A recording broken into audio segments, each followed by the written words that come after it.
63 people were standing in my living room when my husband put down his drink and asked everyone to stop talking. It wasn't loud. He didn't clap his hands or tap a glass. He just said, "Hey, give me 1 minute," in the tone he uses when he's already decided something and has no interest in being talked out of it. The conversations dropped away in clusters, the cousins by the kitchen island, my coworkers near the window, the neighbors I'd only met 3 weeks earlier when I signed the papers for this house. My aunt paused mid-sentence. My mother looked up from the cheese board with an expression I recognized, the one she only wore when something was about to happen that she hadn't approved in advance. My husband looked around the room, then at me. His eyes were steady and careful and a little sorry. The kind of sorry that doesn't mean regret. "There's something I need to share before we go any further with tonight," he said. I already knew what was coming. I had known for 2 weeks. I had practiced being still for exactly this moment, standing with my back straight and my hands loose at my sides, while the house I had fought for surrounded me. The house that almost didn't happen. The house that shouldn't have been this hard to reach. My name is Nora. I'm 29 years old. I'm a licensed occupational therapist at a pediatric clinic in Columbus, Ohio, which means I spend my days teaching children how to button their own shirts and hold pencils and trust that their bodies are capable of more than they think. I am patient by training and by something that was installed in me long before I understood what it cost. My husband, Jake, is a civil engineer. He calculates load-bearing capacity for a living. He knows exactly how much weight a structure can hold before it fails, and he has spent the 6 years of our marriage quietly watching me carry things no structure was built to bear. I grew up 40 minutes from Columbus in a town where my parents have run the same hardware store since before I was born. My brother Kyle is 3 years younger than me and has never, not once in his 26 years, been asked to account for himself. Growing up, he was the easy one, the one who got extensions on curfews, who had his speeding tickets quietly handled, who could want something out loud without it becoming an argument about gratitude. I was the dependable one, reliable Nora, the one who made her own lunch at 9 years old because asking felt like burdening, the one who put herself through college on scholarships and weekend shifts at a coffee shop because my parents said the store money was tied up, always just slightly out of reach for me. I never resented it the way I probably should have. I thought that was maturity. I know now it was conditioning.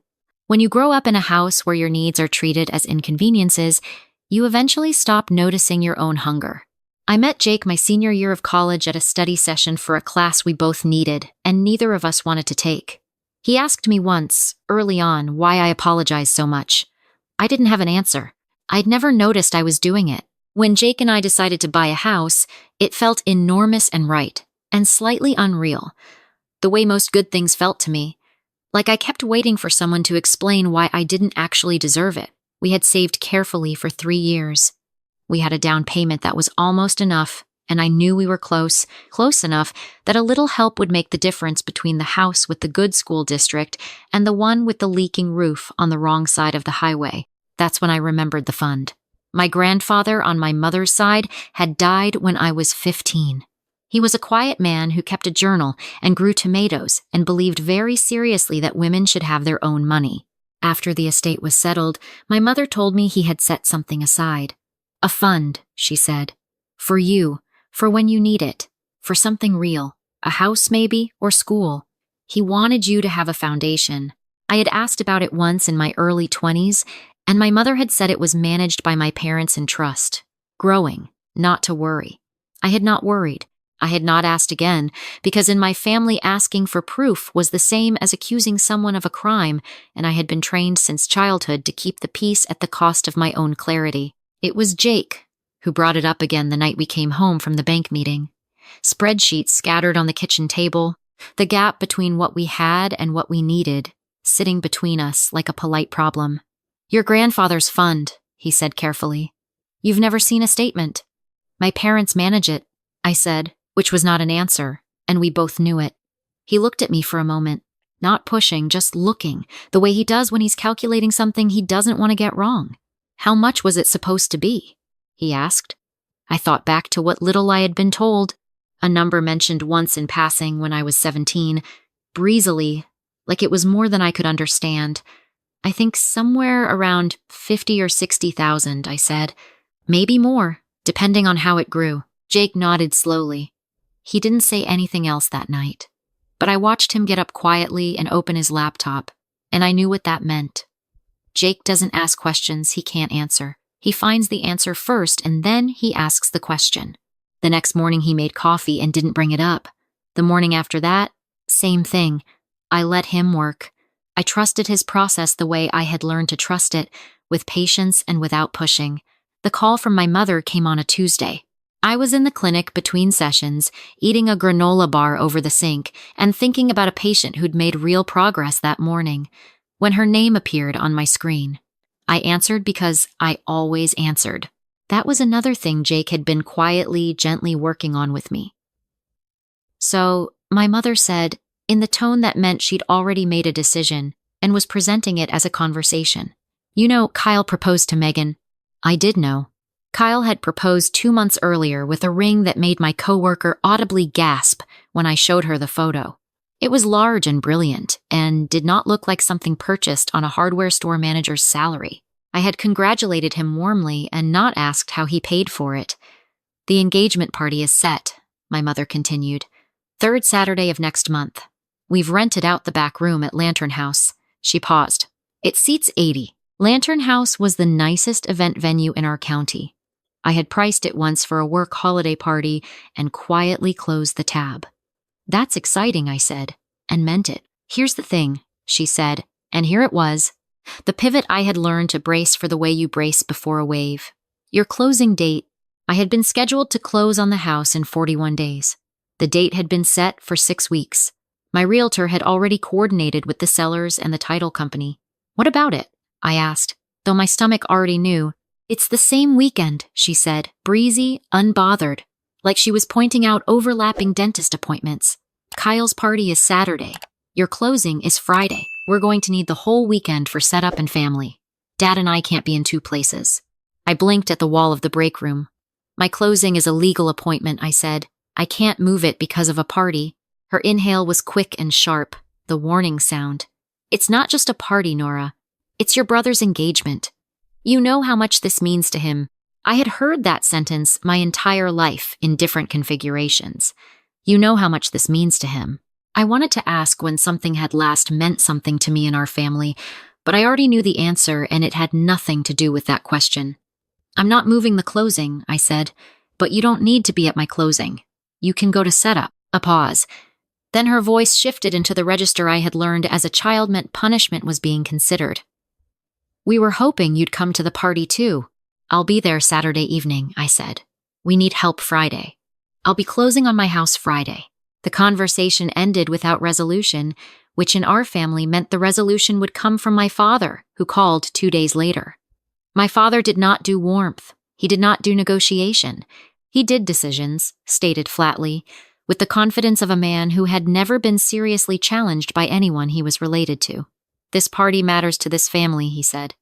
Your brother is building a life. We need everyone present. I'm also building a life, I said. That's what the house is. He made a sound that was not quite a laugh. You've got Jake. You're fine. Kyle and Megan need support right now. I want you to understand that I had heard a version of this my entire life. You've got your grades, your scholarships, your husband, your job. You're fine. You've always been fine. The implication was never stated directly, but it was always there underneath. You don't need us the way he does. You never did. So we stopped offering. I'm not changing the closing date, I said. My father's voice went flat. Then I hope the house is worth it. He didn't threaten to skip the housewarming. He didn't need to. In my family, disappointment was always communicated through absence. That night I told Jake. He listened without interrupting, leaning forward in his chair the way he does when he's paying full attention, elbows on knees, hands loosely together. Your dad said Kyle needs support, he said slowly. For an engagement party at Lantern House. That's what he said. Lantern House is not cheap, Jake said. I looked at him. I've been looking into things, he said carefully. I want to show you something, but I need you to be ready for it. The thing about Jake is, he never dramatizes. He doesn't say things like, you're not going to believe this. He presents information the way he presents structural calculations, clearly, with sources, without embellishment. He turned his laptop toward me. There was a document on the screen. Clean, formal, the kind of thing that doesn't apologize for what it says. It was a transfer record. I read it twice because my brain refused to process it correctly the first time. Amount: $61,000. Transfer date: 14 months ago. Source: an account under my mother's name, attached to a trust in my grandfather's name. A trust that had been established for a beneficiary listed as Nora Elaine Hargrove. Me. Recipient: Kyle. The memo line said, "Personal gift." I sat very still. The refrigerator hummed. Somewhere outside a car door closed. "That's mine," I said. Jake nodded. "That was supposed to be mine." I heard my own voice from far away, level, almost clinical, like I was reading someone else's chart. "It was yours," he said. "Structured as a trust in your name. Your parents were listed as trustees, which gave them management authority, but not gift authority. Gifting it out required either your consent or a legal redefinition of the trust terms. There's no record of either." I pressed my fingers against my lips. I thought of my grandfather's face, his handwriting in birthday cards, the tomatoes on the kitchen table at his house every August. He had thought about me specifically. He had wanted me to have something solid. "Does Kyle know?" I asked. Jake pulled up a text message chain. He had contacted Kyle through an intermediary, a mutual document request. Civil, procedural, nothing that tipped his hand. Kyle had responded with a message that was so casual it made my skin go cold. My parents offered it. Kyle had written to a cousin who'd asked offhand about the ring. Said the fund was just sitting there, and Nora's got a good job. She doesn't need it like I do right now. Dad called it a reallocation. A reallocation. I stared at the word. I had a good job.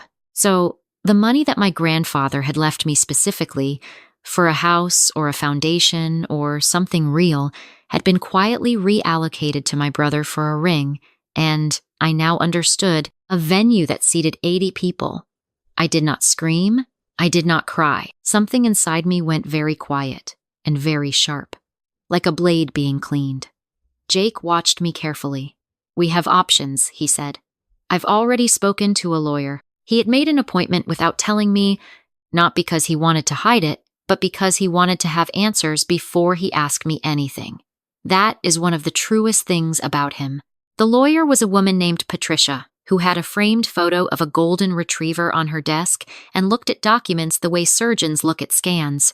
She explained it plainly. The trust had been structured with specific provisions. My grandfather's language was clear. Gifting without the named beneficiary's consent was outside the trustee's authority. We had grounds for a demand letter and, if necessary, formal restitution proceedings. "Is there anything that complicates this?" I asked. Patricia looked at the transfer date, then at me. The money was used, partially, on a non-refundable purchase. She meant the ring, but that doesn't eliminate the obligation. It changes the timeline and possibly the form of repayment, but not the liability. I drove home with my hands steady on the wheel and a feeling in my chest like an old room being unsealed. The closing happened on a Friday in October. Jake and I signed 47 pages of documents in a conference room that smelled like new carpet and old coffee. Our realtor cried a little, which surprised me and then didn't. When we walked into the house for the first time as owners, the afternoon light was coming through the kitchen window at an angle that made everything look warm and possible. I stood in the center of the living room and breathed. My parents were not there. They were setting up tables at Lantern House. My mother texted me, "Hope the paperwork went okay. We're swamped here. See you tomorrow if you come." I replied, "The house is ours. I'll be at the party at 6.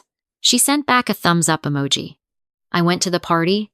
I wore a dress I liked, and I smiled at the relatives, and I congratulated Kyle and Megan, and I watched the way my family moved around the room, orbiting Kyle and Megan like they were the center of a solar system. I'd been circling from the outer rings my whole life.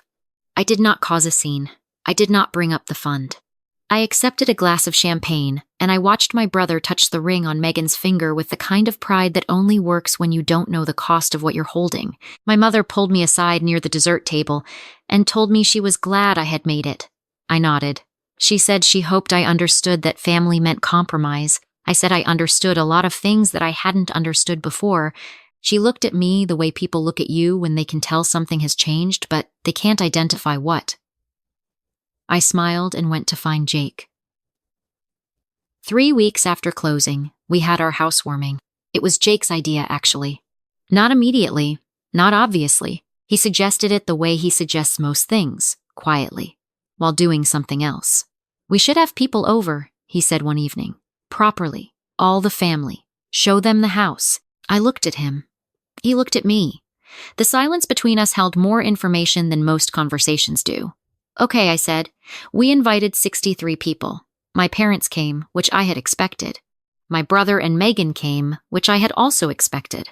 Jake's family filled the kitchen with the warm noise they always brought. Friends from work crowded around the snack table. Cousins I'd grown up with wandered through the rooms saying, "Things like this is so you, and you must be so happy." I was happy. The house was real and solid in mine, and I felt the difference, the way a foundation feels different from borrowed ground. The party was an hour and a half in when Jake set down his drink. He didn't look angry. That would have been too easy to dismiss. He looked the way he always looks when he solved a problem he didn't want to exist. Clear-eyed and sorry and certain. "I need everyone's attention for just a moment," he said. The room settled. Even the people who didn't know him could tell from his voice that this was not a toast. He looked at my parents, briefly, then at Kyle, and then he looked only at me. "A lot of you know Nora's grandfather," he said.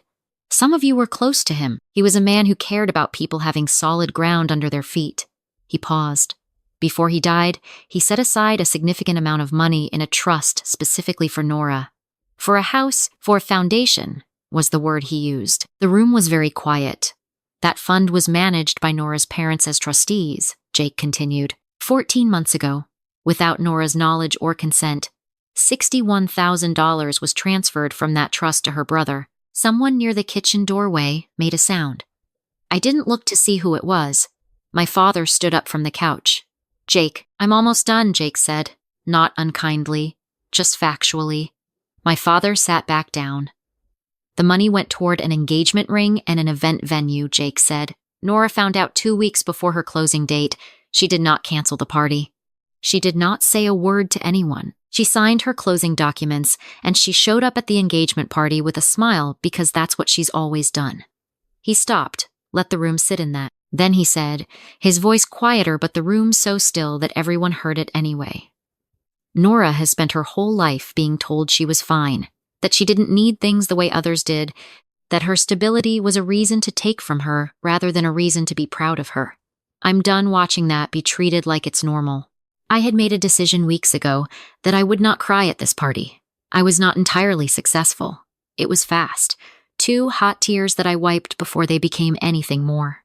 I was almost annoyed at my own eyes for betraying me, and then I wasn't, because Jake looked at me with the same steadiness he'd had the night he turned the laptop screen toward me, the steadiness that said, "I'm not going anywhere, and you don't have to be invulnerable in this room." The silence in my living room was the kind that has weight. My mother's face had gone the color of old paper. My father was staring at a fixed point somewhere above Jake's head. Kyle had his hand on Megan's arm, and his jaw was working the way jaws do when someone is searching for something to say and finding only the wrong things.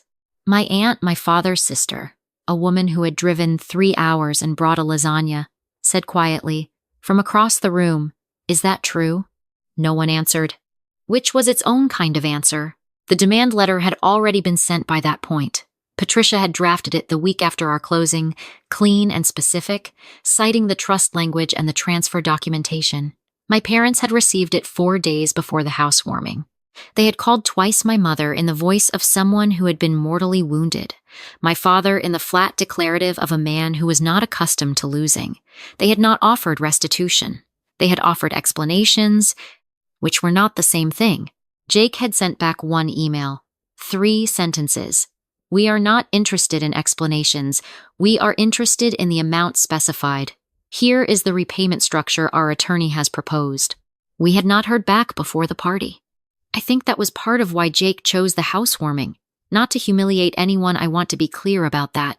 He is not a man who enjoys inflicting pain, but he had watched me absorb the explanation calls with my face carefully neutral and my hands folded in my lap, the same posture I had learned as a child for surviving difficult conversations, and I think he decided that 63 people in a room might accomplish what 3 months of documentation and 2 phone calls and 1 lawyer letter had not. He was right. My father called the following morning. His voice was different. Not warm. My father does not have a warm register, but contained, like something large moving carefully through a narrow space. "We're going to work something out," he said. "Patricia will handle it on our end," I said. "You can contact her directly." A pause. "This didn't have to go this way, Nora." I thought about all the ways it could have gone differently. I thought about a phone call in which my mother said, "We owe you something. Here is how we're going to fix it." I thought about a version of my family that had looked at my grandfather's instructions and felt obligated to honor them. I thought about being 17 and being told there was money set aside for you and trusting that this was true, because trusting your parents should be the most basic and uncomplicated thing. "I know," I said. It didn't. And I hung up. The restitution agreement was signed 6 weeks later. It came in 3 structured payments over 8 months, with interest, as Patricia had specified. My parents signed without comment. Kyle signed a separate acknowledgement letter that he did not read before his pen touched the paper, and that he definitely did not read after. Megan, I was told, was not informed of the details. I don't know if that's true. I don't particularly need it to be. The hardest part was not the paperwork. The hardest part was the phone call from my mother, 2 months after the housewarming, in which she said that I had always been her most capable child, and she had never realized that capability had a cost.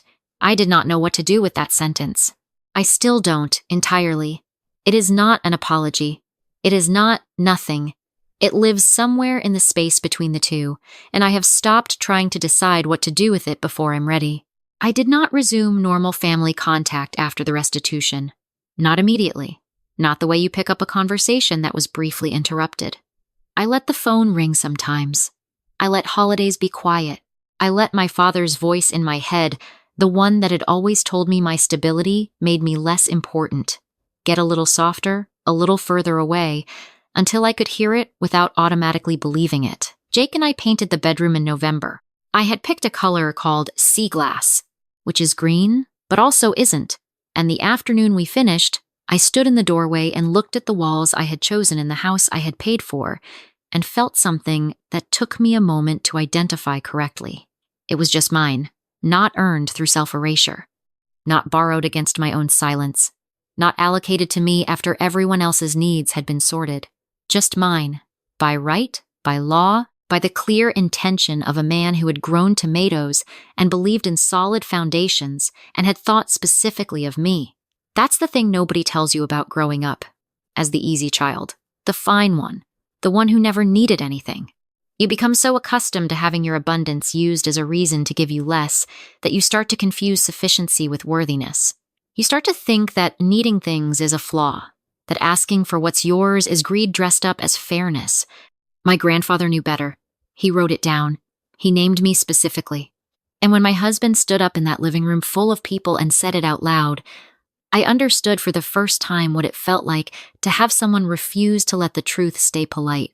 I stood with the mountain light in the kitchen window and the sea glass walls at my back and my name on the deed, and I thought about how long I had been told that stability was a reason to take from someone and how completely and permanently I was done believing it. Some people asked later if I regretted how the housewarming went, if it was awkward, if it changed things. I tell them the truth.